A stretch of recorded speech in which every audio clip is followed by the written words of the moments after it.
আসসালামু আলাইকুম রহমতুল্লাহি ওয়া বারাকাতুহু নাহমাদুহু ওয়া নুসাল্লি আলা রাসূলিল কারীম আম্মা বাদ। ডিয়ার ফ্রেন্ডস, আশা করি প্রত্যেকেই ভালো আছেন। আলহামদুলিল্লাহ, আমিও ভালো আছি। বন্ধুরা, আজকে আমি আপনাদের অতি সুপরিচিত একটি ভেষজের সাথে পরিচয় করিয়ে দিতে নিয়ে এসেছি। বন্ধুরা, পরিচয় করিয়ে দিলে হয়তোবা আপনাদের কাছে মনে হবে ও এই বিষয়, কিন্তু বন্ধুরা এটি আপনার কাছে অতি নগণ্য একটি ভেষজ হলেও কার্যকারিতার ক্ষেত্রে কিন্তু আপনার জীবনের সাথে ওতপ্রোতভাবে জড়িত। আর তা হচ্ছে বন্ধুরা নিদ্রাহীনতা, যেটাকে বলা হয় ইনসোমনিয়া। তো বন্ধুরা, এরকম ভুক্তভোগী মাত্রই জানেন যে একটি আরামের ঘুম কত প্রিয়, কত পছন্দনীয়, কত আরামদায়ক। আপনার পাশেই আপনার সঙ্গিনী খুব আরামের নিদ্রায় গিয়েছে আর আপনি একা একই সারাটি রাত্রি জেগে কাটিয়ে দিচ্ছেন। মনে হচ্ছে যে সারা পৃথিবীর ধন সম্পদ দ্বারাও যদি আমি একটু ভালো ঘুম পেতাম, আমি সব কিছু দিয়ে হলেও একটু ঘুমকে ক্রয় করতাম, কিন্তু বন্ধুরা সম্ভব হচ্ছে না।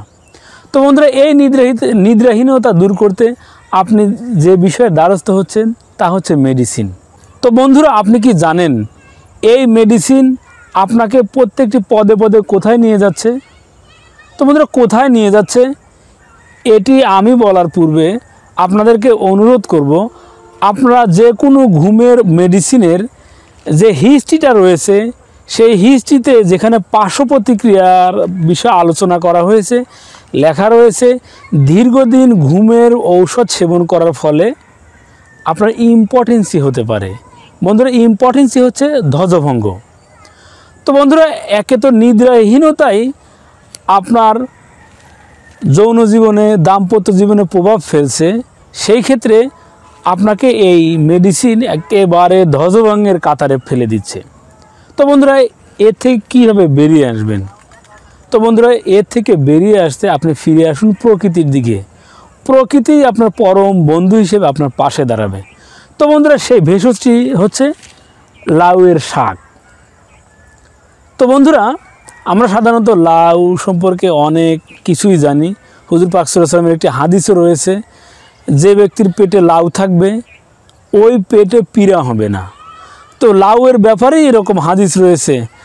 আর এর প্রত্যেকটি লতা, প্রত্যেকটি কাণ্ডের মধ্যে কীরকম পুষ্টিগুণ রয়েছে। তো বন্ধুরা, আপনারা দেখতে পাচ্ছেন বিভিন্ন রকম লাউয়ের পাতা, কোনোটা কচি, কোনোটি এরকম বৃদ্ধ হয়ে গিয়েছে। তো বন্ধুরা, আপনার ভেষজ হচ্ছে এই মধ্যবয়সী পাতা। সাধারণ বন্ধুরা, আমরা এই লাউ শাক বিশেষ করে শীতকালে সকালে গরম গরম ভর্তা করে খেয়ে থাকি গরম ভাতের সাথে, কি মজাই না লাগে।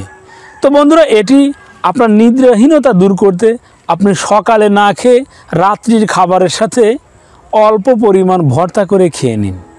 দেখবেন আপনার মস্তিষ্ক স্থির হয়ে যাবে, আপনি প্রশান্তি লাভ করবেন, আপনার ভালো ঘুম হবে। তো বন্ধুরা, সেই সাথে যাদের এলাকাতে ব্রাহ্মী শাক রয়েছে, বন্ধুরা আপনারা ব্রাহ্মী শাক ভালোভাবে চেনেন, জানেন।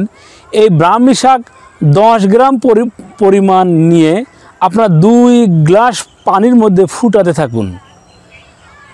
ফুটাতে ফুটাতে যখন 1 গ্লাস পরিমাণ হবে, তখন কুসুম কুসুম গরম হওয়া অবস্থায় এটি পান করুন।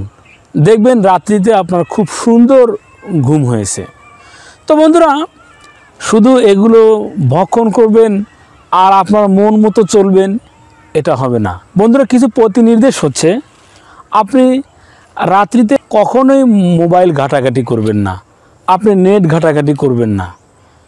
তো এতে করে আপনার স্নায়ু উত্তেজিত থাকবে, আপনার ঘুম হবে না। যে বিষয়গুলো আপনার ঘুমের ব্যাঘাত ঘটায় এগুলো থেকে আপনি বিরত থাকুন, এতেই আপনার খুব ভালো ঘুম হবে। তো বন্ধুরা, এটিই ছিল আজকে আমাদের আলোচ্য বিষয়। আমার আপনার চারপাশে যে সকল ভেষজগুলো ছড়িয়ে ছিটিয়ে রয়েছে, সেটিকে আপনার কাছে ভেষজ মনে হোক আর না হোক, যতই অবহেলিত হোক না কেন, এই সকল ভেষজের গুণাগুণ সম্পর্কে জানতে চোখ রাখুন আপনাদের প্রিয় ইউটিউব চ্যানেল অল টাইম ওকেতে। সেই সাথে আমাদের এই চ্যানেলটিকে সাবস্ক্রাইব করে আমাদের সাথেই থাকুন। ধন্যবাদ সবাইকে। আসসালামু আলাইকুম রহমতুল্লাহি ওয়া বারাকাতুহু।